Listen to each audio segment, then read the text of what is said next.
Organización de Servicios, obtuvo otra maestría en Salud Mental, Ciencias Humanas y Sociales. Tiene más de 15 años de experiencia como funcionaria del Ministro de Salud de Nicaragua. Trabaja desde hace más de 20 años con la Organización Panamericana de la Salud y desde el año 2006 realizó la apertura de la Oficina de Coordinación del Caribe Oriental con sede en Barbados. En el 2010 pasó a ser representante en Honduras y en el año 2013 asume el cargo de representante en la Organización Panamericana de la Salud y Organización Mundial de la Salud en Colombia. Agradecemos por favor a todos los asistentes hacer silencio, ubicarse en sus asientos y darle la bienvenida a la doctora Gina Watson.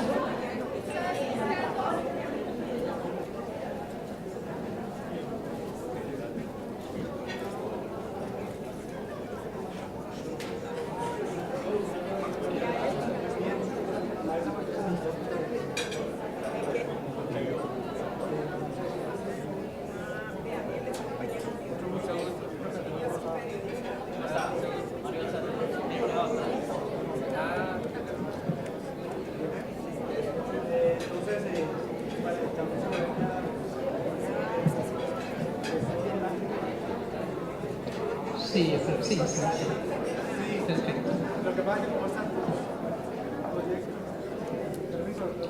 Muchas gracias a la señorita maestra de ceremonias y nuevamente saludos y todas. Nos han solicitado compartir algunas reflexiones sobre el tema de la autoridad sanitaria y quizás nos preguntaríamos qué tan relevante es este tema en un contexto de paz y salud. Queremos compartir con ustedes unas reflexiones sobre el marco conceptual que acompaña este concepto de autoridad sanitaria, pero verlo también desde una perspectiva de realidad, de cómo se expresa, cómo se materializa, y de manera importante cómo la Organización Panamericana de la Salud y la Organización Mundial de la Salud ha venido acompañando estos procesos en nuestros Estados miembros. Entendemos, por tanto, que el tema autoridad sanitaria es en realidad ese custodio del bien público en salud. Como establece la Constitución, la ley en Colombia, la salud es un derecho fundamental. El concepto de lo fundamental del derecho a la salud está también consignado en el concepto de salud de la OMS y en la atención primaria histórica que todos conocemos de Alma Ata desde 1979. El objetivo primordial de esta autoridad es proteger, promocionar la salud de la población y se expresa como la potestad del Estado para incidir sobre las funciones, responsabilidades y competencias sustantivas que son propias e indelegables. Y señalamos propias e indelegables porque no hay constitución en ninguno de nuestros países o Estados miembros, de los 198 en el mundo y los 36 en la región de las Américas, que no establece la salud como una responsabilidad del Estado. Pero eso también implica la necesidad de garantizar el compromiso del Estado y de los gobiernos de efectivamente velar por el bien público en materia de salud. Y por eso establecemos la categoría de que es indelegable en todo nivel. La autoridad sanitaria es también visto como el conjunto de actores, instituciones estatales, responsables de velar por ese bien público en materia de salud. No es simplemente la responsabilidad estatal y gubernamental, sino la responsabilidad de todos. La salud como un producto social es participativa, es multisectorial y es corresponsabilidad del prestador y del usuario de los beneficios tanto de promover, proveer y resolver la situación de salud a nivel nacional. Por tanto, esta autoridad se establece y se desarrolla dentro de un espacio y una visión de sujeto y ámbito de acción de las autoridades sanitarias nacionales. La visión tradicional en salud que manejábamos hasta algunas décadas era que el sujeto y ámbito de acción de salud de la Autoridad Sanitaria Nacional era competencia de un Ministerio de Salud con sus diferentes estamentos. Ahí se establecía, se definía, se resolvía o se olvidaba los problemas de salud. En la actualidad no podemos mantener una visión estática, sino tener una visión y un concepto más dinámico del ámbito y del sujeto de acción, de hecho, de las autoridades sanitarias nacionales, donde hay confluencia e interacción de una diversidad de actores y entidades, tanto públicos como privados, como internacionales, y muy importantemente al centro de esto, el de la comunidad beneficiaria, usuaria y ejercicio de derecho de la salud fundamental a nivel de nuestros países y nuestra región. Este escenario, sin duda alguna, visto lo que ha sido la costumbre de esa visión estática de un sistema de salud encuadrado en organigrama, requiere reformas y de cambios necesarios en un contexto de una visión más dinámica, más participativa y más resolutiva al tema de salud. En el caso de salud en el desarrollo, salud en paz, salud con equidad, en la atención a las necesidades de diversidad étnica, diversidad cultural y diversidad social, implica necesariamente revisitar el tema de tres fundamentales pilares en el desarrollo de una salud pública actualizada y moderna. Una, la descentralización de los sistemas de salud. Dos, la separación de funciones. Y tres, el reconocimiento del deterioro de la salud pública. En este contexto, no hay discusión de que hay una necesidad preventoria de fortalecer la función de rectoría de los ministerios de salud a fin de poder garantizar el espacio para nuevos actores públicos y privados, el aumento de la participación de seguros y proveedores privados bajo condiciones de rectoría sectorial y la descentralización y desconcentración de servicios de salud pública y atención a las personas de acuerdo a las necesidades propias de los territorios y los grupos poblacionales. La responsabilidad entonces de esta autoridad sanitaria son algunas compartidas y algunas coexclusivas. En las compartidas estamos hablando de poder modular y encontrar un balance alrededor del financiamiento de la atención de salud, de garantizar ese aseguramiento del 100%, de armonizar la provisión de servicios de tal manera que sea coherente, sostenible y equitativo, con calidad, pero de manera exclusiva, es potestad y debe ser responsabilidad del Estado garantizar la regulación, la conducción y sobre todo el monitoreo y desarrollo de las funciones esenciales de salud pública. Algunos de ustedes recordarán al inicio de los 2000 que hicimos un ejercicio en toda la región de las Américas de la medición de las funciones esenciales de salud pública en los países, punto al cual regresaré posteriormente, y la importancia que esto tenía en poder establecer una línea basal que permitiera a los países conocer y poder tomar las decisiones políticas y la formulación de políticas necesarias para responder a esas 11 funciones esenciales de salud pública formuladas en ese momento, con sus debidos indicadores para monitoreo y evaluación y el informe que se generó hasta acá en cada país y a nivel regional de este ejercicio. En esto hablamos claramente del espacio de la rectoría. Y el espacio de rectoría nos referimos por parte de la autoridad sanitaria a esas responsabilidades y competencias sustantivas de política pública y salud que son propias e indelegables. En el contexto de nuevos esquemas de relación entre gobierno y sociedad en el Estado moderno.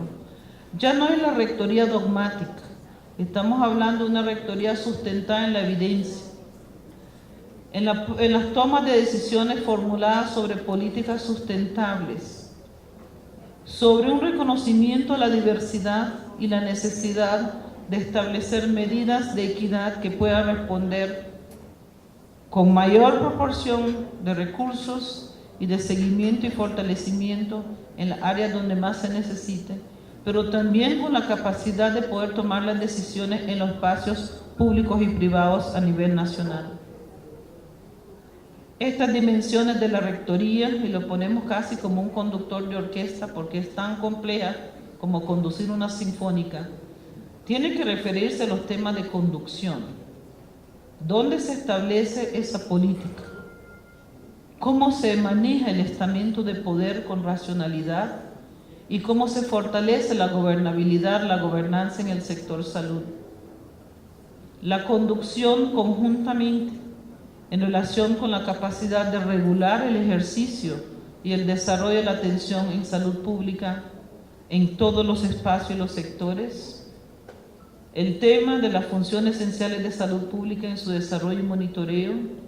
El garantizar la equidad en el financiamiento y el balance en la distribución de recursos de toda naturaleza entre los niveles primarios y secundarios y poder poner los recursos donde hay mayor necesidad y mayor impacto en cuanto a promoción, prevención, sin descuidar por esto los niveles de resolución en la atención, rehabilitación de salud en el país. Y desde la perspectiva económica, ¿de qué manera el resto de sectores en el país y a nivel de las regiones contribuyen a la producción de salud en medio de un espacio de desarrollo? ¿Cómo la industria contribuye? ¿Cuál es el interés económico detrás de las decisiones políticas? ¿Por qué podemos afirmar a ciencia cierta que aumentar el impuesto en el tabaco y el alcohol tiene un efecto positivo en el consumo de los mismos y hay suficiente evidencia para demostrar estos? ¿Cómo la inversión económica puede llevar al aseguramiento de la provisión de servicio a la población, pero no necesariamente a la utilización de los mismos? ¿Y cómo se puede equilibrar dentro de esta ecuación y esta dinámica el tema de la provisión de estos servicios a todo nivel en un espacio social donde se ejerza el derecho ciudadano a ese derecho fundamental de la salud? Las funciones esenciales de salud pública, entonces, son aquellos procesos y movimientos de sociedad y de Estado que constituyen condiciones sine qua non. No son negociables, no son transmitibles y requieren para su desarrollo, y son requeridas para el desarrollo integral de la salud, el logro del bienestar, y como tales orientan y modulan la organización, el comportamiento de los campos, sectores y actores que componen una sociedad dada independientemente de su condición y su naturaleza política y social. Por conducción entendemos la acción sectorial que consiste en la capacidad de la autoridad sanitaria en todos los niveles, nacionales, subnacionales, locales y comunitarios, de formular, organizar y dirigir la ejecución de la política de salud mediante procesos que a partir de valores compartidos y la determinación social de los bienes públicos en salud definan los objetivos sanitarios viables y ponen en marcha planes estratégicos con metas factibles. Articular los esfuerzos de instituciones públicas y privadas del sector y otros actores sociales para lograr a través de mecanismos participativos y la construcción de consensos la movilización de los recursos necesarios para llevar a cabo las acciones propuestas. Ahorita mismo estaba conversando con dos representantes de los usuarios de servicios de salud comunitaria y me decían, nos llaman para todas las actividades, aparecemos en todos los documentos, pero realmente no sienten que tienen un ejercicio en el espacio de toma de decisión. Y si nos acordamos del concepto de la atención primaria desde hace 30 años, todos reconocemos que el rol y el papel de la comunidad es fundamental en el abordaje de las soluciones de problemas de salud en todos nuestros países. Por tanto, la gobernanza no puede ser efectiva si no está la presencia y la voz de la comunidad, de los usuarios de los servicios en este proceso de conducción y regulación. Porque en regulación, llámase también fiscalización, nos referimos a ese marco normativo que protege y promueve la salud de la población, así como garantizar su cumplimiento. Y depende de una de las funciones muy débiles en todos nuestros países, que es la función de fiscalización. Tradicionalmente nuestros sistemas de salud han supervisado normas, han supervisado documentos, guías, procesos administrativos, pero ¿cuántos hemos realmente monitoreado los resultados de esas intervenciones, de esas acciones, de poder asegurar con toda certeza de que el sistema de regulación que prevalece en un país está teniendo un efecto positivo en resolver los problemas de salud? La modulación del financiamiento, que es la función de garantizar, vigilar y modular la complementariedad de los recursos de diversas fuentes para asegurar el acceso equitativo a la población a servicios de salud con calidad cuando lo necesiten y sin sufrir dificultades financieras, y vamos más allá que esto y decimos sin tener que comprometer la economía familiar. Porque cuando un padre o madre de familia tiene que decidir entre si pago el servicio de salud, la atención de mi hijo, y pago la renta o comprometo posiblemente poder mantener mi casa, la decisión es muy sencilla. Lo más probable es que sí se va a gastar los recursos familiares en la atención de salud, pero pone en riesgo también la sostenibilidad familiar y las posibilidades de sobrevivencia de la familia. ¿De qué manera esta modulación del financiamiento puede disminuir lo que representa el gasto de bolsillo de los usuarios de los servicios de salud en el ejercicio de ese derecho fundamental a la salud? En ese contexto no podemos obviar el tema del aseguramiento.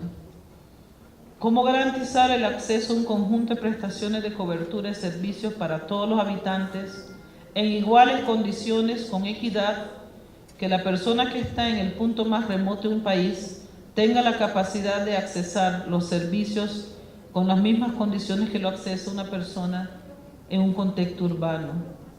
¿Cuál es la diferencia fundamental? No es lo mismo para una señora que se le haga una citología en una ciudad y a las 3 semanas le den un resultado y le salga un signo y le dicen ahora vamos al tratamiento, que para una mujer en el campo, que para llegar a tomarse la citología tiene que esperar recogerlo el dinero meses y que luego tiene que esperar meses para recibir el resultado, y para accesar al tratamiento es más fácil 3 Ave María y 2 Padres Nuestros, porque sus posibilidades de accesar ese tratamiento en términos de sobrevida para ella y calidad de vida son muy poco probables. ¿Cuáles son esos planes específicos para grupos especiales de la población que necesitamos desarrollar para garantizar que el uso de ese derecho al aseguramiento sea efectivo y eficaz en torno a la salud pública de la persona, su familia y la comunidad? Armonización de la provisión de los servicios.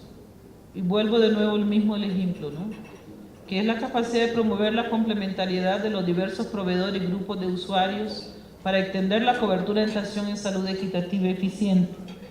Porque si tenemos que esperar 6 meses para una atención, lo más probable es que cuando por fin tengan la atención, pues ya no sea realmente relevante obtenerlo. ¿Cómo se puede garantizar que haya coherencia, que haya continuidad y que haya sostenibilidad alrededor de esa atención? Todo esto expresado en las funciones de salud pública. Algunos de ustedes conocerán esta publicación que hicimos en el 2000, inicios de los 2000, de la Salud Pública Américas, que recogió el informe de la evaluación de las funciones esenciales de salud pública y que mostró como una constante que tanto a nivel regional como en los países, las funciones más débiles que había en todos los niveles era la capacidad, 1, de rectoría, 2, de calidad de los servicios, 3, de investigación, 4, de supervisión y monitoreo a nivel de los servicios de salud, la prestación de servicios, y a nivel obviamente del tema de funciones esenciales. Y no necesariamente en esa orden, pero esos 4 prevalecían como las más débiles en todos los países. Vale la pena pensar en la relevancia de utilizar esta línea basal a la hora de medición de funciones esenciales de salud pública, aún a los 15, más de una década de haberse realizado, de volver a revisitar cómo estamos realmente en la mejoría de estas funciones esenciales en nuestros servicios de salud, en el sistema a nivel nacional y regional. Recientemente, en este año, en septiembre, el 53º Consejo Directivo de la OPS aprobó la resolución de la Estrategia para el Acceso Universal a la Salud y la Cobertura Universal a la Salud.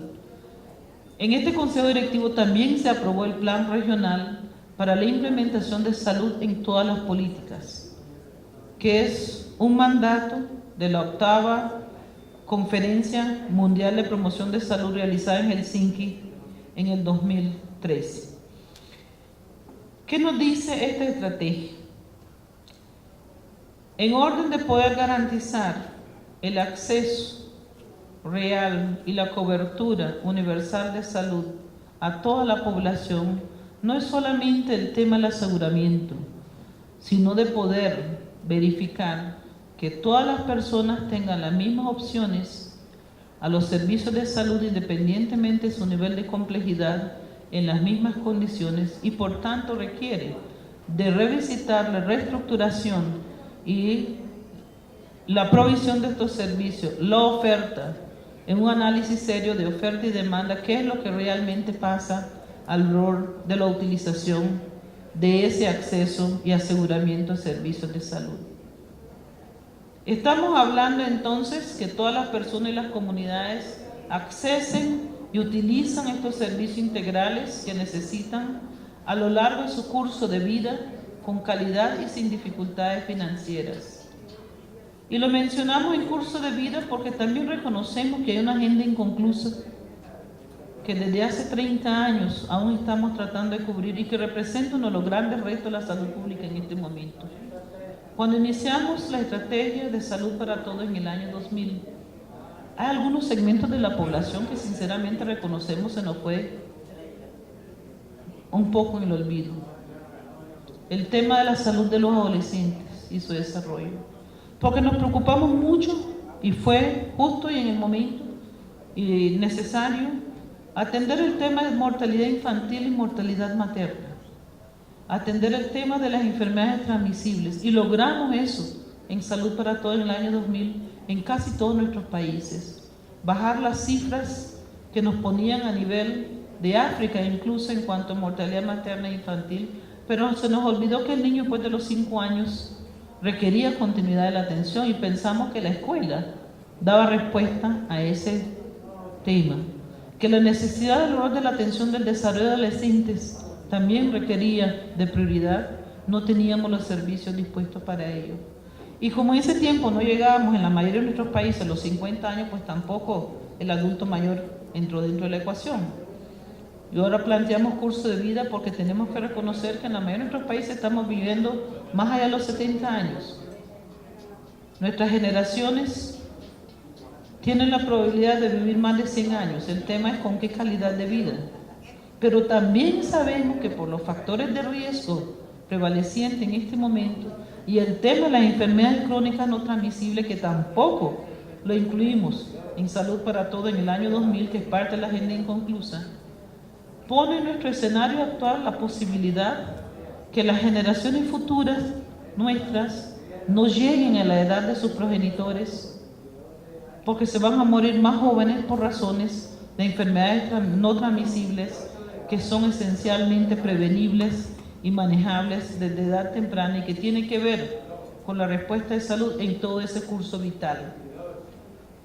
Sabemos con certeza y con evidencia que la base de una vida saludable se relaciona importantemente con las intervenciones en la primera infancia. ¿Cómo podemos realmente reestructurar nuestros servicios con una visión de curso de vida, de invertir en los momentos necesarios para poder tener una población más saludable, más productiva y con servicios de salud más eficientes y eficaces desde esta perspectiva? Requiere necesariamente la discusión de abordar los determinantes sociales de salud, hacer énfasis en esos grupos de situación de pobreza y vulnerabilidad sobre una base de esos derechos inalienables como el derecho a la salud, la equidad y la solidaridad. Esta estrategia de acceso universal a la salud y cobertura universal de salud indica la necesidad de establecer claramente el compromiso político con el derecho a la salud, a ese acceso y esa cobertura, de reconocer cuáles son los elementos requeridos alrededor de ella desde el marco legal, las políticas y planes y estrategias, la necesidad de priorizar fiscalmente los recursos para salud y sobre todo lo que decía también el señor alcalde hoy en la mañana, la necesidad de la evidencia, de tener sistemas de salud, de información en salud que nos permita formular políticas y tomar decisiones que concuerdan con la realidad. En muchos de nuestros países la tradición ha sido planificar con datos de hace 10, 15 años de frente a una realidad que tratamos de proyectar más adelante de 10 años. Planes decenales con datos de hace 15 años sobre una realidad de hoy. Un ejercicio muy difícil y poco efectivo. ¿Cómo reconocemos dentro de esto el rol de los factores facilitadores de salud pública, como es el enfoque intersectorial de los determinantes sociales en salud? No podemos negar la influencia del tema de género, pobreza, educación, violencia, entre otros, de esos determinantes sociales que precisamente definen y marcan el desarrollo futuro del individuo en un contexto social y un contexto individual y colectivo. ¿Cómo se puede establecer ese diálogo social, ese pacto social de producir salud dentro de los usuarios y los proveedores? ¿Cómo fortalecer esa capacidad regulatoria del sistema? ¿Y cómo poder medir realmente al final del día la eficiencia de esos sistemas de salud? Y no perder la visión que al centro de esto está el tema de que es para la población y por la población que se proveen los servicios, que esta cobertura de servicios debe de ser con calidad y equidad y que debe garantizarse los recursos para la continuidad y sostenibilidad de los mismos. Nuestra tesis es que es imposible lograr esto sin un modelo centrado en la persona y basado en atención primaria, donde hay suficientes y adecuados recursos y donde hay mecanismos de pago y financiamiento alineados con la realidad de las necesidades de la población. El plan que presentamos a nivel de consideración y aprobación de los países que fue aprobado establece algunas líneas estratégicas que se refieren al acceso equitativo, a la integralidad de la calidad de la atención, a la gobernanza y la rectoría, a las posibilidades de eliminar ese pago directo, ese gasto de bolsillo de los usuarios y a la necesidad de fortalecer la coordinación intersectorial para efectivamente tener servicios de salud que se dirijan al tema de acceso y cobertura universal. Y comparto con ustedes un ejemplo de las barreras de acceso en el caso de Colombia. Esta es una información de la DIAN del 2012, donde caracterizaron a la población de acuerdo al régimen de utilización de los servicios, el subsidiado, el no afiliado y el contributivo, en términos de millones de personas. Las personas con necesidad de atención están también clasificadas desde esa perspectiva y especifican cuántos millones de personas no accesan al servicio de salud. Y en no accesar al servicio de salud se refieren a personas que, habiendo respondido afirmativamente a lo anterior, no fueron al sistema de salud o a un servicio con un profesional de salud independiente o particular, independientemente de su necesidad. Que en la barrera de las ofertas, los millones de personas que no accesan, parte desde la entrada, la cercanía, y en esto se refiere al centro de atención, es lejos, es decir, aunque quieran no pueden llegar a él. En el interior del servicio, porque no lo atendieron o por la necesidad de muchos trámites a las cuales no pudieron resolver, o en continuidad porque han consultado antes y no le han resuelto el problema. Es decir, es un tema de confiabilidad y de seguridad sobre la eficacia y la eficiencia de la prestación, de la calidad de servicio que se está prestando a la población. En cuanto a las barreras de la demanda de las personas que no acceden, parte de la perspectiva de la predisposición. Y en la predisposición nos estamos refiriendo al tema de la persona que dice que no tuvo tiempo para ir, que el servicio es malo, que no confía en el médico que le está prestando la atención o por falta de dinero, es decir, cuáles son los factores que influyen en esa predisposición. Se refiere también a la dotación, la falta de ingresos, donde las personas refirieron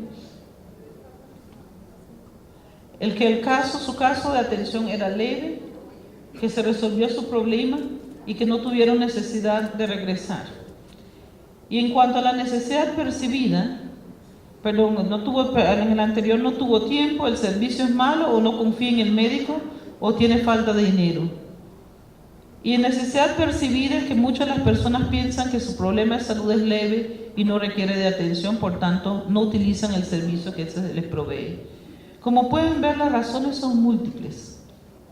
Hay algunas que son de orden subjetivo y personales, pero muchas, yo diría la gran mayoría, son elementos alrededor de acceso, calidad y equidad en la prestación del servicio a nivel nacional. Y esto, como les digo, es información de la DIAN del 2012. Dejo esa reflexión porque no podemos hablar del tema de salud y paz si no consideramos, como decía el alcalde, que nadie puede afirmar con certeza cuál es la situación de las necesidades y los problemas de salud que pueda tener la población desplazada, la población desmovilizada o la población en las áreas con difícil acceso por motivos del conflicto. Por experiencia les digo, yo soy nicaragüense, yo viví los tiempos de pacificación en mi país, de la experiencia que el doctor Teruel les va a compartir mañana de Salud, un puente para la paz. Y realmente cuando uno entra en los espacios en posconflicto, encuentra cualquier situación que tiene que ver con la expectativa histórica de la persona y las necesidades reales y objetivas. Y si el sistema de salud no está abierto y diseñado para poder manejar ese nivel de complejidad, se crean nuevas barreras y nuevas dificultades, no solamente para los que vienen a buscar la atención, sino los que históricamente han estado esperando esa atención. Por eso nuestra directora, la doctora Etienne, dijo en la apertura de la reunión del Consejo Directivo, donde se aprobó la resolución, que la prioridad para la región debe ser en este momento garantizar el acceso universal a los sistemas de salud, reconociendo en este contexto que fue la acción de los gobiernos en promover una cobertura universalizada de los servicios de salud lo que nos ha permitido en estos 100 y pico de años a la región de las Américas tener conquistas importantes de salud pública en la región para compartir incluso con el resto del mundo. Y en ese proceso se ha estado, pero todavía hay lecciones que hacer y retos que resolver, de tal forma que en la medida que avancemos hacia el 2005, tenemos una oportunidad única como salubristas de influir en el diálogo mundial sobre estrategias que reduzcan efectivamente la brecha y la inequidad en salud y asegurar el bienestar de todos los miembros de la sociedad. Este es al final del día la base del razonamiento y el marco conceptual del planteamiento alrededor de cobertura y acceso universal de salud en todas las políticas, en un contexto de desarrollo de la atención primaria, pero sobre todo en un contexto de equidad, de justicia social y equidad. Porque de nada sirve que tratemos una población si después la devolvemos a las mismas condiciones que las enferman. No podemos hablar de salud pública si no hablamos de determinantes sociales de salud. Y creo que ese es uno de los grandes retos que tenemos en los países y que tenemos los trabajadores de la salud, de poder revalorizar desde el punto de vista social la necesidad que tiene nuestra población y el derecho que tienen de recibir una atención de salud con dignidad, con justicia y con calidad para todos. Por fin salió. Muchas gracias. Comparto con ustedes las direcciones de referencia virtuales donde pueden encontrar la referencia que he mencionado el día de hoy, las resoluciones que están a disposición de los países y que fueron aprobados por nuestros Estados miembros, incluyendo Colombia dentro de ellos. Creo que Colombia tiene una oportunidad única de avance en el desarrollo de su sistema de salud y la atención de la población, y ciertamente los retos que le vienen en el tema de la atención a un espacio de posconflicto y de posacuerdo y construcción de paz va a permitir y va a socializar con el resto de la región y el mundo experiencias importantes alrededor de cómo se puede responder a la situación social cambiante, pero sobre todo a las necesidades de la población desde todas las perspectivas y género. Muchas gracias.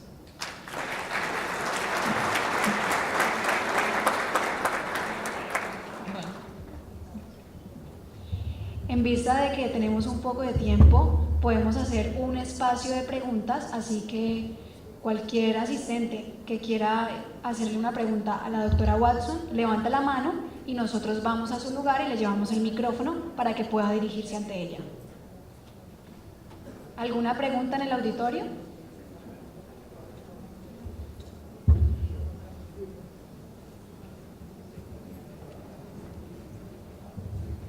Buenos días, Carlos Andrés Ramírez del equipo de salud mental departamental, y la pregunta se dirige, doctora, sobre el papel de la salud mental en el caso de Nicaragua y cómo la OPS apoyó en ese ejercicio del posconflicto.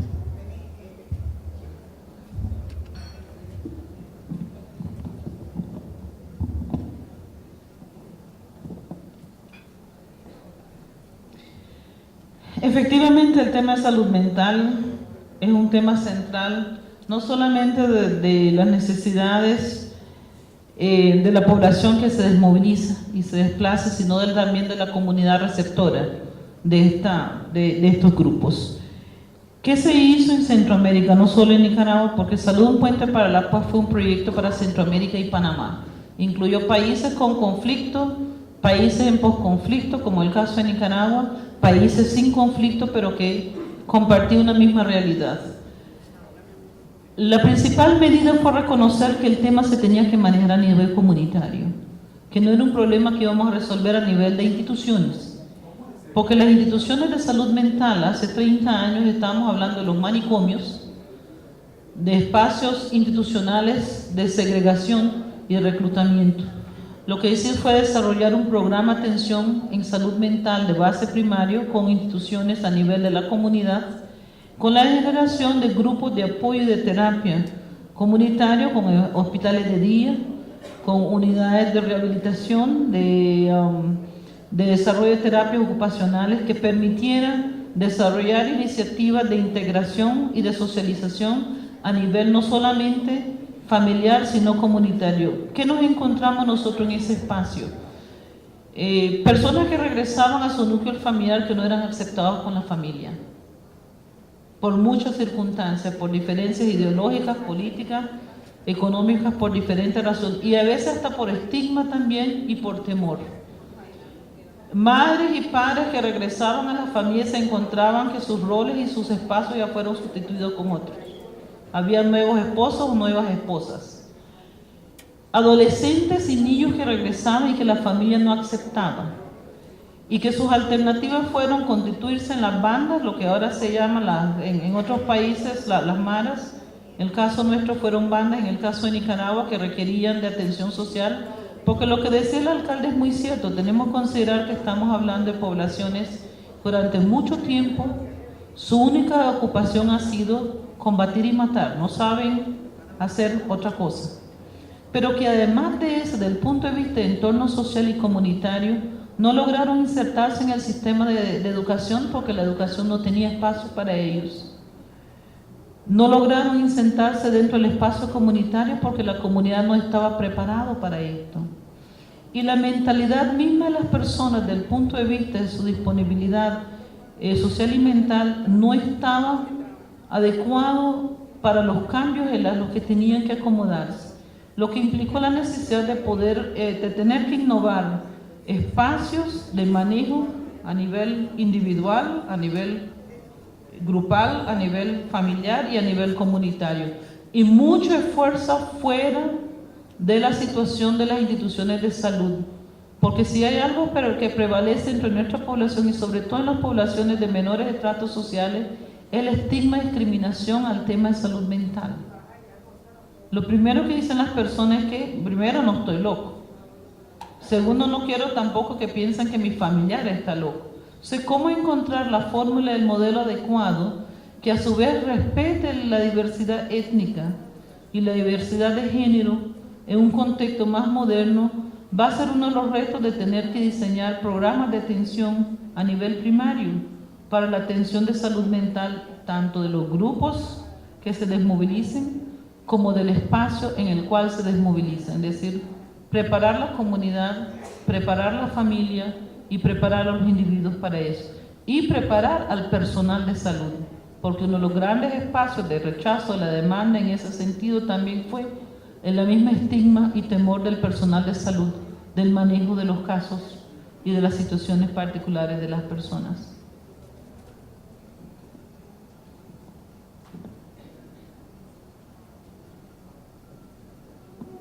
¿Tenemos alguna otra pregunta en el auditorio?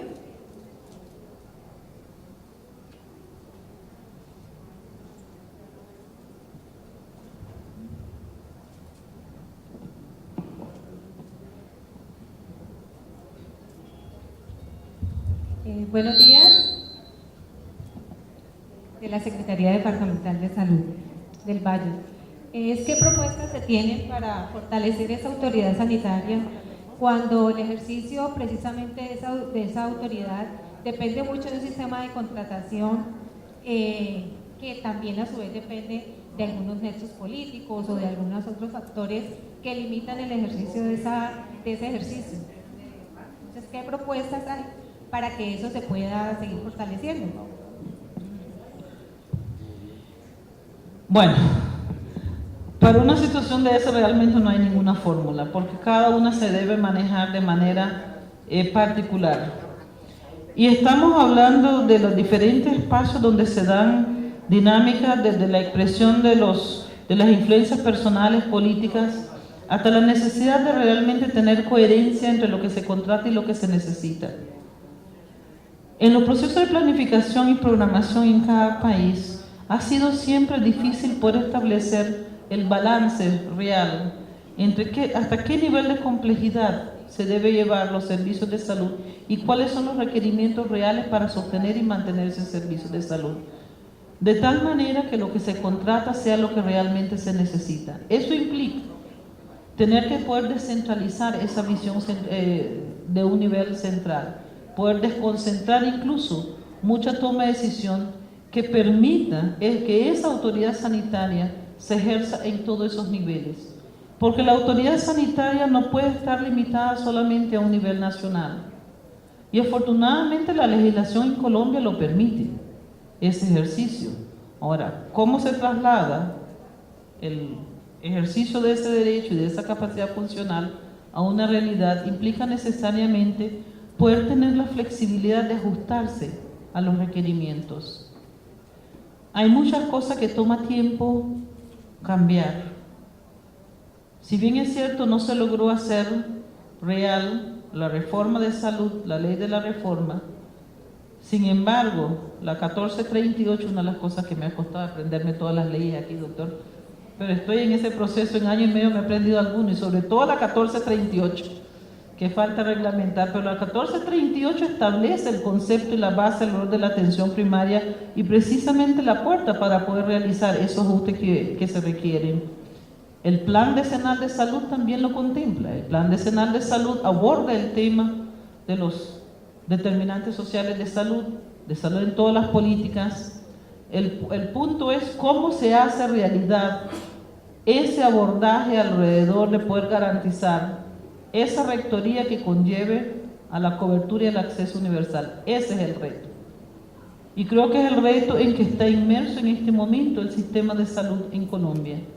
Nosotros, y no solo Colombia, muchos otros países en la región, el compromiso de la organización es acompañar estos procesos. ¿Cómo encontramos conjuntamente la mejor modalidad, la mejor fórmula de poder desarrollar y perfeccionar a la medida de lo posible esa prestación de servicio en términos de las necesidades reales de la población?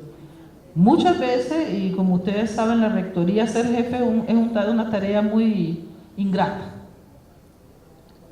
Y estoy seguro que para usted también, doctor, porque muchas veces las decisiones que se tienen que tomar son decisiones que trascienden de la persona y que llevan implícitos riesgos, pero que son necesarios hacerlos.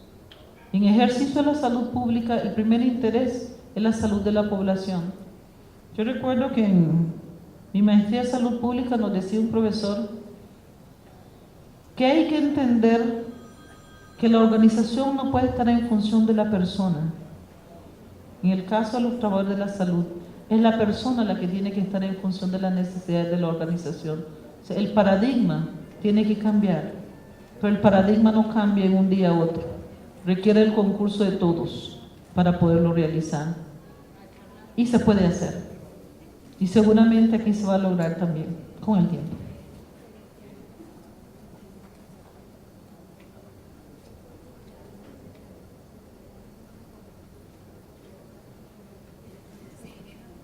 Tenemos 3 intervenciones más, una acá, atrás y luego acá adelante. Florida Cuadro, Secretaría Departamental de Salud, Convivencia Social y Salud Mental. ¿De qué manera, doctora, las funciones esenciales de salud pública se toman como un elemento rector no negociable con ningún sistema de salud, con ningún modelo de salud? ¿Cómo no ponerlo a reñir con un sistema de aseguramiento que priman otros factores distintos a los 11 por lo menos principios de las funciones esenciales que debieran de estar blindadas ante cualquier sistema de salud? Las funciones esenciales de salud pública en su estructuración de los 11 funciones esenciales y los indicadores correspondientes para su evaluación no parten de un modelo predeterminado. Es un instrumento que tiene la capacidad de poderse ajustar a la realidad. Si quiere, es un proceso que se alimenta a través de una consulta, pero una consulta que no es unilateral, que tiene que ser multisectorial, de tal manera que recoge no solamente la percepción, sino la realidad alrededor de esas funciones. No es el modelo el que determina la función. La función lo que nos permite es poder saber en qué punto, en qué posición está el sistema, independientemente de su naturaleza, en cuanto a esa responsabilidad que es indelegable y que es insustituible. Entonces, no pretendemos medir a un ministerio, a un modelo o a un sistema. Pretendemos analizar y determinar en qué punto están alrededor del ejercicio de esa capacidad de autoridad sanitaria con la participación de todos los sectores en relación con esas funciones esenciales. Hay países que tomaron las funciones esenciales en prácticas subsecuentes y incorporaron otras funciones que no estaban previstas a inicio de los 2000. Es un ejercicio abierto a una dinámica de ajuste de modalidad y que puede ser realizada independientemente del modelo en que se ejerce. Porque no el propósito es medir si es correcto o no, sino poder establecer en qué punto está y qué se puede hacer para mejorarlo.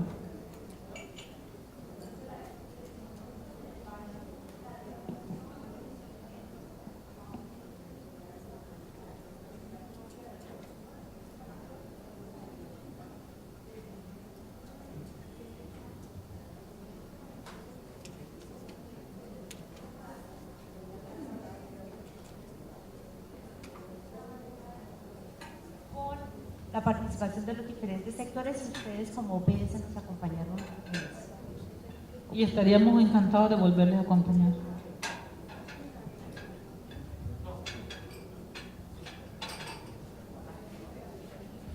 Buenos días, Claudia Domínguez, Global Communities, proyecto del Fondo Mundial de VIH. Una de las preguntas en la intervención que usted realizaba, nosotros estamos trabajando una respuesta del país en VIH en poblaciones vulnerables. Y lo que uno piensa es cómo las reformas de muchos países de Latinoamérica de salud son reformas orientadas en el mercado. Entonces, ¿cómo encuentran un punto de equilibrio en el acceso de servicios de salud entre estas poblaciones vulnerables que venimos trabajando que son habitantes de calle, mujeres trans, hombres que tienen sexo con hombres, trabajadoras sexuales, en países como Colombia, donde la reforma del mercado de salud está orientada al mercado? ¿Cómo hacer un equilibrio para poder llegar con un acceso directo y real a estos grupos poblacionales? Gracias. Colombia es uno de los pocos países de nuestra región que puede con certeza hacer la afirmación que tiene ese 98% de aseguramiento, y es real, en términos de garantizar económicamente esa capacidad de oferta de servicios. Ahora, como ustedes pueden haber visto de las cifras de la DIAN, hay un porcentaje de población que no utiliza ese servicio porque no la accesa. Y no la accesa por diversas razones. Porque tal y como usted dice, la población más vulnerable, no solamente las personas conviventes con el VIH-Sida, los grupos LGTBI, las personas viviendo en la calle, las personas en zonas dispersas o poblaciones con diversidad étnica, encuentran barreras de orden física, social y cultural alrededor del acceso a esos servicios. ¿De qué manera se puede ir cambiando algunas prácticas históricas que han determinado no solamente el rechazo a la demanda, sino la sensación y la situación del individuo que toma la decisión de no utilizar ese servicio? Yo recuerdo cuando comenzamos con la atención a las personas con VIH, a mí me tocó en mi hospital, en ese tiempo era director de hospital, atender los primeros 16 personas con VIH en mi país y eran extranjeros. Que cuando dijimos que íbamos a atender a las primeras personas en el país, como por milagro el hospital se vació. Todo el mundo se fue para su casa, nadie quería atenderlos. Todos vivimos en nuestros países en los primeros años del VIH-Sida diferentes expresiones de estigma, discriminación y rechazo. Y cuando por fin se entendió que se tenían que atender en los servicios de salud, era el consultorio al final del pasillo, donde nadie llegaba, o el que estaba con acceso alterno, o el que se daba atención los sábados en la tarde cuando nadie estaba, pero que ya estigmatizaba a la persona. Entonces, el problema es cómo el servicio se organiza de tal manera que garantiza esa equidad y esa calidad de la atención. ¿Cómo resolvemos esos problemas históricos que aún afectan la atención actual? Porque los usuarios de los servicios, las personas conviventes con VIH-Sida, tanto infectados como afectados, lo primero que dicen, lo primero que se refieren a la calidad de la atención que reciben y al trato discriminatorio que reciben. Y la mayor parte de esto se genera por y dentro de los servicios de salud. Esa equidad social requiere también tener que cambiar el paradigma alrededor de cómo se define el modelo de atención que dé respuesta a esa situación de discriminación social. Y por eso hablamos de la necesidad de revisitar el tema de la reforma. Cobertura y acceso universal en salud significa poder garantizar que todo el mundo entre por la misma puerta, que sea atendido en las mismas condiciones y que sobre todo también los servicios de salud se acomoden y se reperfilen a las necesidades especiales de grupos particulares como en este caso, porque no pueden ser necesariamente manejados en la misma situación, en el mismo contexto. Hay personas conviventes con VIH-Sida en nuestros países que prefieren ir a otro país, cruzar una frontera para recibir la atención, para no exponerse a ser vistos por sus pares, por sus familiares o por sus amistades entrando a un servicio que tenga que ver con el tema VIH-Sida. Un poco la misma situación que teníamos hace 30 años con la tuberculosis, la diabetes y el cáncer. Entonces, ese paradigma de cómo reformular y cómo mejorar en temas que la Rectoría permita establecer las medidas necesarias de garantizar ese acceso universal y esa cobertura universal es un tema que se tiene que revisitar en muchos países. No es un tema solo de Colombia. Los derechos de las personas con VIH-Sida han cursado por cortes internacionales, por demandas nacionales y continúa siendo uno de los grandes retos a la hora de la atención de salud. Creo que se ha progresado mucho con las inversiones y las actividades con el Fondo Global, pero aún todavía hay mucho por atender en ese sentido. Gracias. Doctora, la 1438 aplicada hoy en Colombia nos sensibiliza, nos responsabiliza y compromete con la atención primaria en salud. Hay un sector, me imagino ampliamente estudiado por usted, que hoy es vulnerable y es toda la costa pacífica colombiana, donde el modelo se aplica de una manera trimestral o semestral. Muchas organizaciones, y tal vez ustedes también, han hablado de replantear el modelo de atención primaria para estas zonas lejanas, donde los indicadores marcan un continuo deterioro en la salud de sus habitantes. De una manera, yo diría que continua.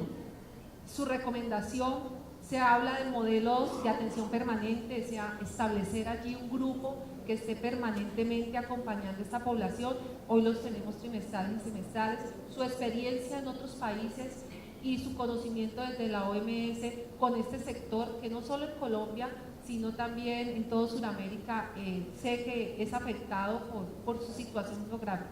Su modelo, los modelos que hayan sido exitosos y su recomendación especialmente para el Valle del Cauca, que cuenta con Buenaventura y con toda la zona que está a su alrededor.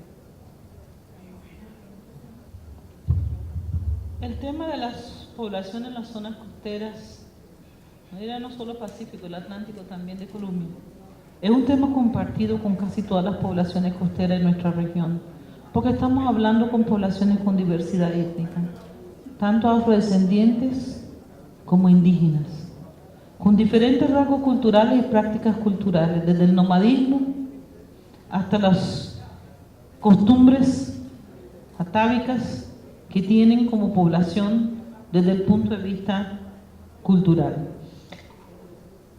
Cuando hablamos de atención primaria, tenemos que pensar en un modelo de atención de salud que trasciende del contexto físico de una unidad de salud.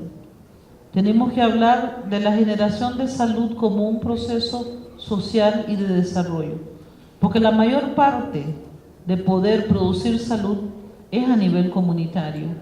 Pero si la situación en cuanto a educación, en cuanto a condiciones, en cuanto a ese acceso universal y la garantía de esa cobertura universal no está accesible, poco podemos cambiar en cuanto a la situación de salud. Entonces, hablamos no solamente de lo institucional, sino de lo extramural. ¿Qué hacemos alrededor de esto? Primero, conocer realmente cuál es la realidad de las necesidades de esta población. ¿Cuáles son las necesidades particulares de estas poblaciones desde el punto de vista incluso genético y desde el punto de vista étnico? ¿Cuál es el modelo de salud que debe acomodarse en esas localidades de manera particular que responda a esas necesidades muy específicas y muy especiales? Esta situación no es solamente un reto para Colombia, vuelvo y se lo repito, es un reto para todos nuestros países en términos de equidad, porque es también al fondo un tema de equidad. Al otro día teníamos una situación de desplazamiento en el Chocó, de población indígena, y me decía la secretaria de Salud, porque siempre entran con el grupo de Naciones Unidas, sobre todo con OPS, que no hallaba qué hacer, porque los médicos preferían renunciar antes de ir a atender esas comunidades. Y efectivamente renunciaron 3 para no ir a atender la comunidad. Entonces uno tiene que preguntarse de qué manera la respuesta institucional y el modelo institucional está realmente respondiendo a las circunstancias y las necesidades de estos grupos poblacionales. ¿Será que necesita un modelo particular a ese nivel? ¿Requiere de un ajuste territorial a nivel de la prestación de servicios? Preguntarnos también, cuando hablamos de continuidad y sostenibilidad, 2-3 meses suficiente para la atención de esta población históricamente postergada. En 2-3 meses no vamos a resolver el problema de nutrición infantil, ni el problema de acceso a agua, ni alimentación segura y todas las otras determinantes sociales de salud que deben considerarse en esta dimensión? ¿Será que se necesita priorizar más recursos a ese nivel que a nivel municipal y distrital y regional? ¿Cuáles son los elementos de fondo que hay que definir alrededor de un modelo que sea apropiado y necesario para esas particularidades? Y entender también que son medidas sostenidas, porque hacerlo por un tiempo no resuelve la situación histórica. Requiere de construcción sostenible y requiere participación comunitaria, porque si no, no funciona. Ese es el reto de la atención primaria. Y el 80% de la atención que se dan en las instituciones hospitalarias en casi todos nuestros países se resuelven a nivel de la atención primaria. Pero si ese nivel no está desarrollado, los servicios no están disponibles, ese 80% continuará congestionando los servicios de atención en salud a nivel secundario y terciario, cuando pueden resolverse más efectivamente y a menor costo a nivel de la atención primaria.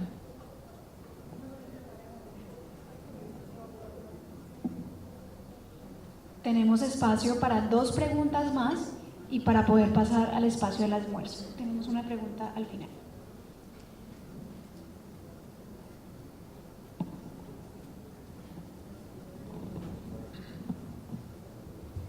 Buenos días, doctora Gina. De antemano agradecerle su presencia, como siempre sus excelentes ponencias, las cuales nosotros admiramos. Mi nombre es Julio César Mesa, pertenezco a una organización de veeduría en el sector salud llamada de Salud, y yo tendría una pregunta para hacerle a usted respetuosamente, teniendo los apuntes acá puntuales sobre lo que usted nos comentaba ahora de autoridad sanitaria, de la dimensión de esa misma autoridad, de los procesos de la construcción desde lo social también, y lo que corresponde a la articulación. Yo tendría la siguiente pregunta.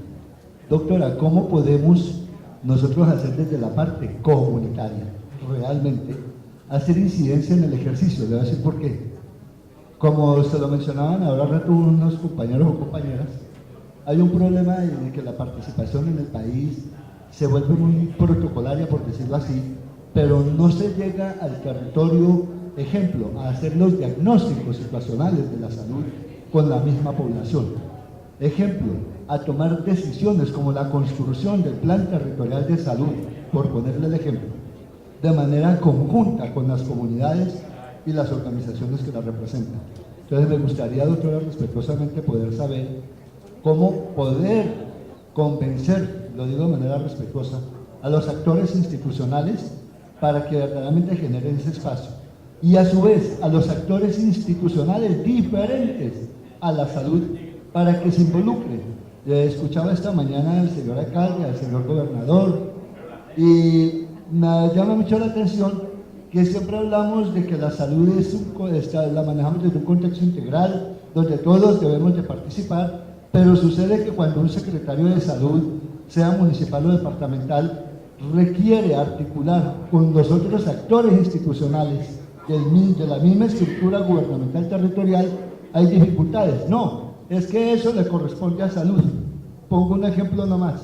Cuando aquí en la ciudad tenemos el problema con las abejas africanas, que llegan a los territorios, que ellas son,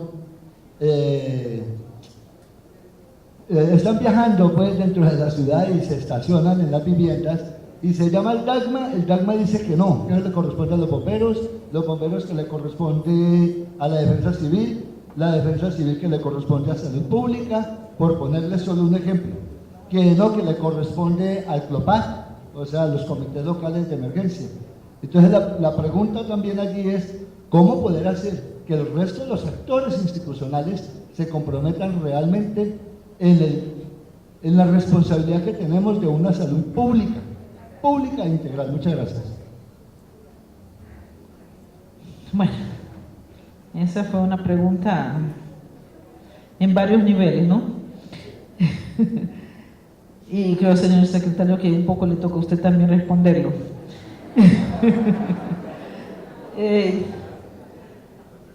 El rol de la participación comunitaria y su valor es innegable. Es decir, toda la evidencia que disponemos desde, si comenzamos por Salud para Todos en el año 2000, el informe de la ONU, la Carta de Ottawa y todo lo demás que va conjugándose hasta el día de hoy con salud en todas las políticas, indica que uno de los elementos fundamentales alrededor de la gobernanza en salud y las posibilidades de respuesta está a nivel extramural, es en la comunidad, es en el individuo, es en la familia. Y ustedes recordarán en los tiempos de los sistemas locales de salud, en los diferentes modelos que se desarrollaron alrededor de la atención primaria, y donde lamentablemente la atención primaria, en vez de ser sostenido como una estrategia, como realmente era, se volvió un programa, y cuando yo no había director de programa, pues también fue al sueño de los justos, como nos pasó con muchas cosas. Establecí y definí un espacio alrededor del rol y el peso que debe tener la decisión y la voz de la comunidad en la toma, decisión y la definición de política. Yo creo que nadie ha negado, no hay ningún documento en salud pública en ninguno de nuestros países que no dice que el modelo de salud es integrado, tiene participación social y todos los elementos comunitarios. ¿Cómo eso se ejerce en la realidad? Es otra discusión. ¿De qué manera podemos realmente analizar cómo el modelo que prevalece en nuestros países facilita o obstaculiza o complejiza ese proceso de ejercicio de participación comunitaria y decisión y autorización social? Debe sustentarse también un amplio proceso de negociación. ¿Qué pasa en algunos casos tradicionalmente? Cuando nos sentamos a negociar, la comunidad y la institucionalidad, no vamos a una negociación de resolución, vamos a una negociación de posiciones. Y lo primero que uno aprende a negociar, y eso me acuerdo de un curso que hice con la Universidad de Harvard sobre negociación, es que no me digan que no. Pero muchas veces nosotros vamos a negociar con una posición del sí absoluto. Entonces solo tengo dos espacios para negociar, el sí o el no.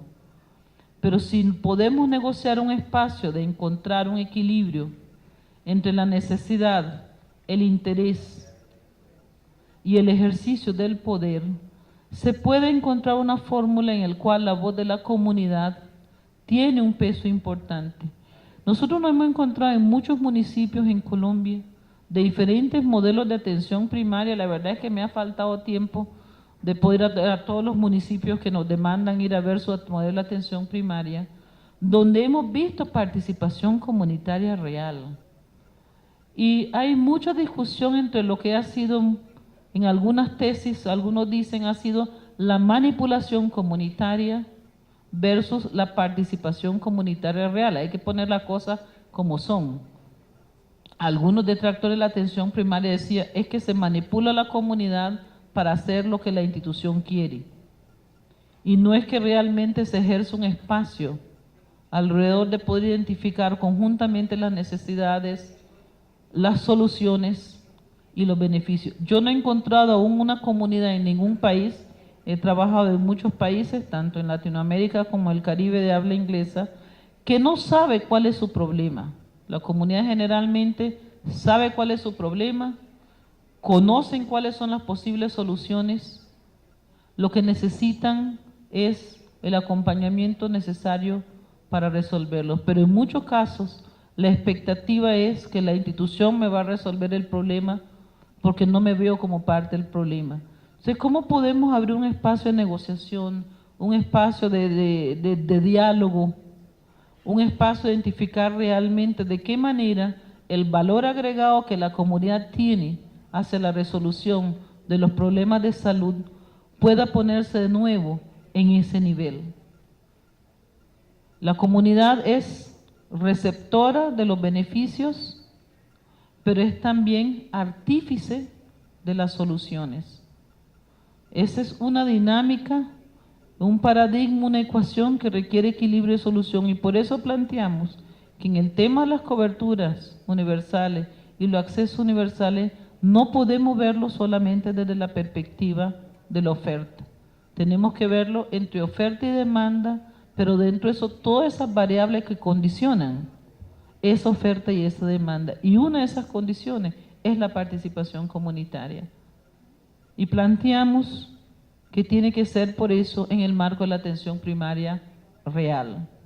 Yo creo que la comunidad tiene un rol importante que rescatar ahí, un rol histórico importante, relevante, y que estoy segura, en todos los casos de la institucionalidad, debería de entenderse la importancia que esto tiene, no solamente desde el concepto de la veeduría, sino también desde el concepto de garantizar que la calidad, que la atención y que las necesidades sean percibidas de manera real, tanto por la persona como por la institución para su solución. Este es un negocio de partes, no solamente es de una con otra o una contra otra, es casi un matrimonio.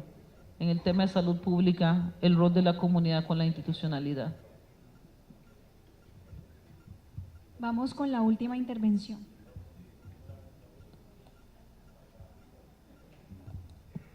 Faltó la parte del secretario. Gracias, doctora Gina.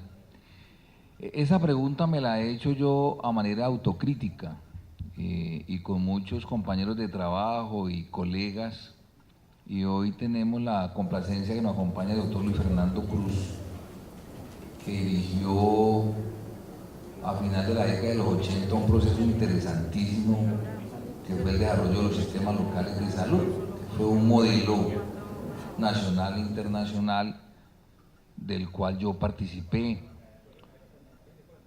Yo me formé como saludista en los años 80, a finales de los 80, y la verdad es que, doctora Gina, había otra filosofía, había otra connotación, había otra actitud, yo pienso que de la comunidad y del Estado mismo.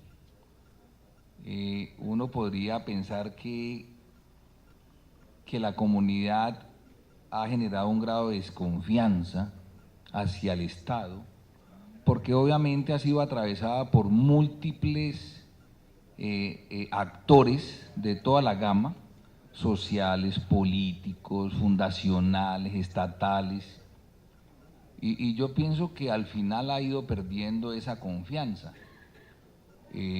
Hoy, estando en el Estado, es la Secretaría de Salud del Departamento del Valle. En esa época estaba en el Estado Secretaría de Salud de Cali.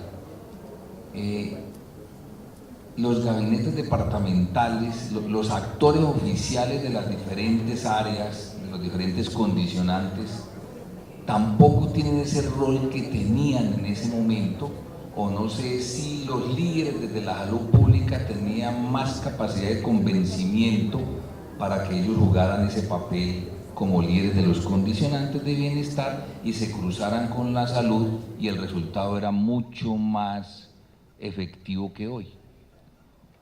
Hoy yo lo percibo y me hago la autocrítica.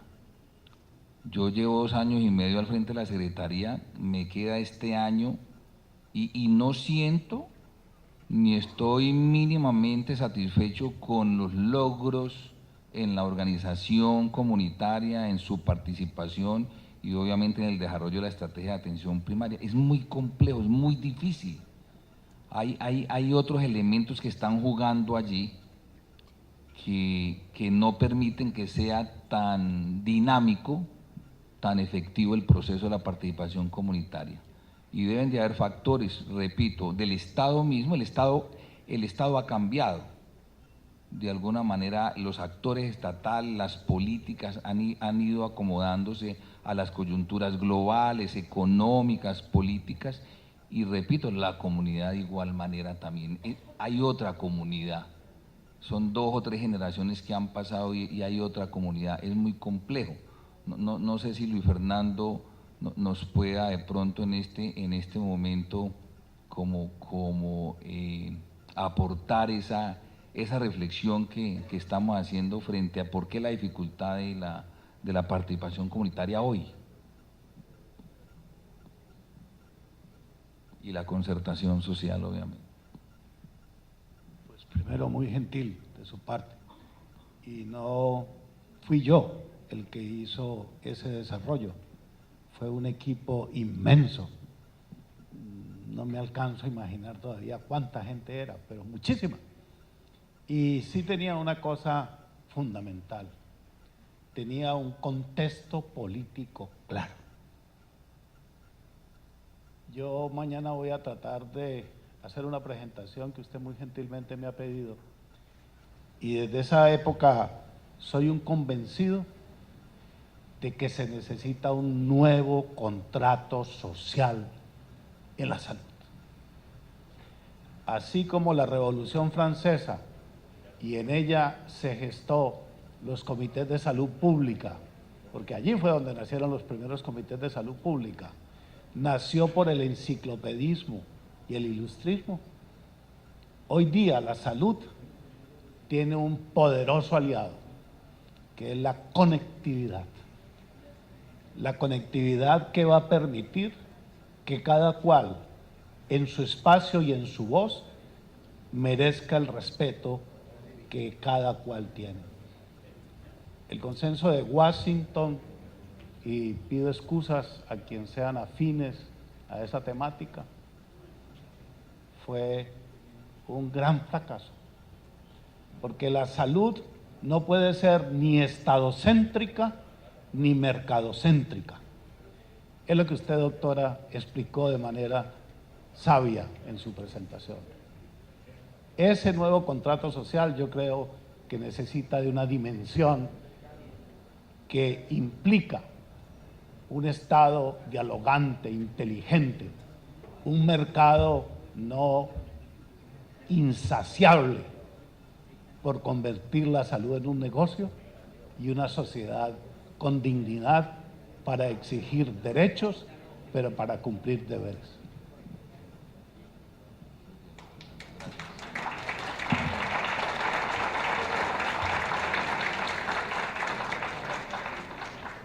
Muy Por bien. eso es que la respuesta del grupo es mejor.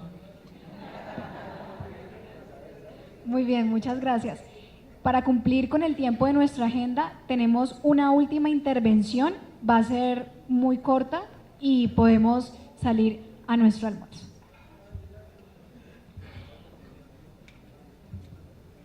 Doctora Gina, muchas gracias.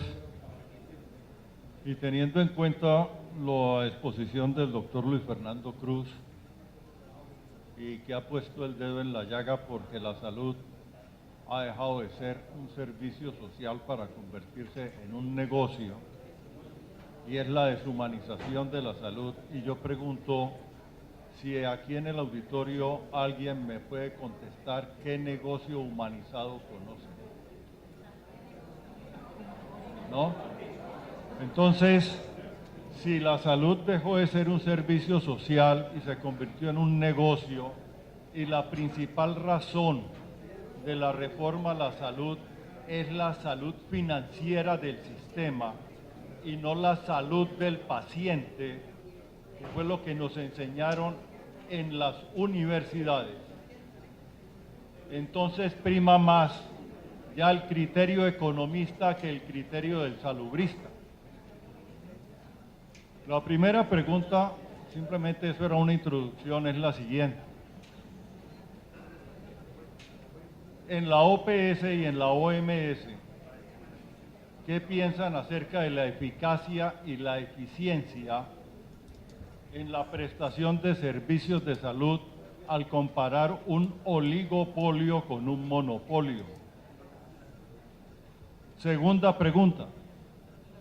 Hablando de la 1438 y la importancia de la atención primaria, y que es el nivel básico para la contención de costos de acuerdo a la eficacia que se adquiera, ¿qué opinan de un sistema segmentado en el que se pierde unidad de criterios, unidad de objetivos y unidad de mando, y que por lo tanto la eficacia se ve afectada?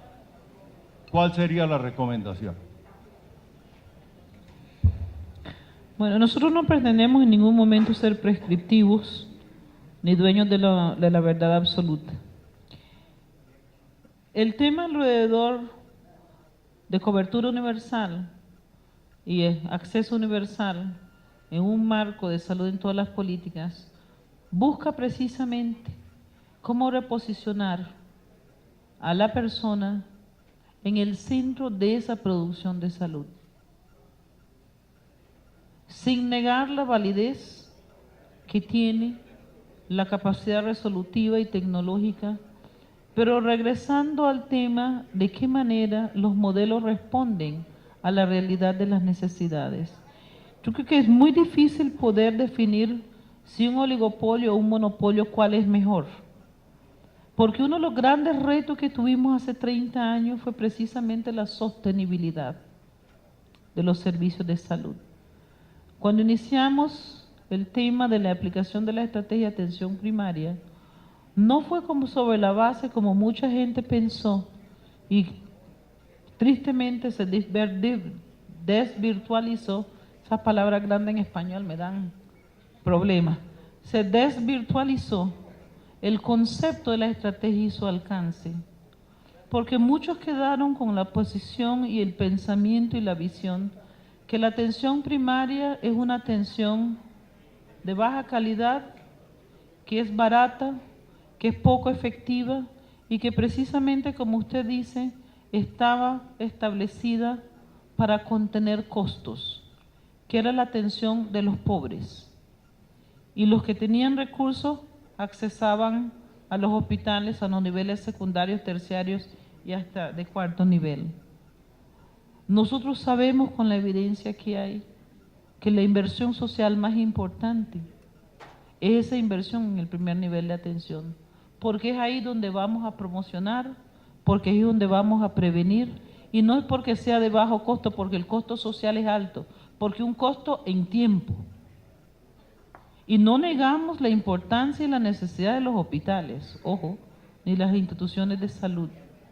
El punto, el elemento de fondo es cuál es esa organización de servicios y esa disposición de modelo y sistema que responda de mejor manera a las necesidades de salud de la población.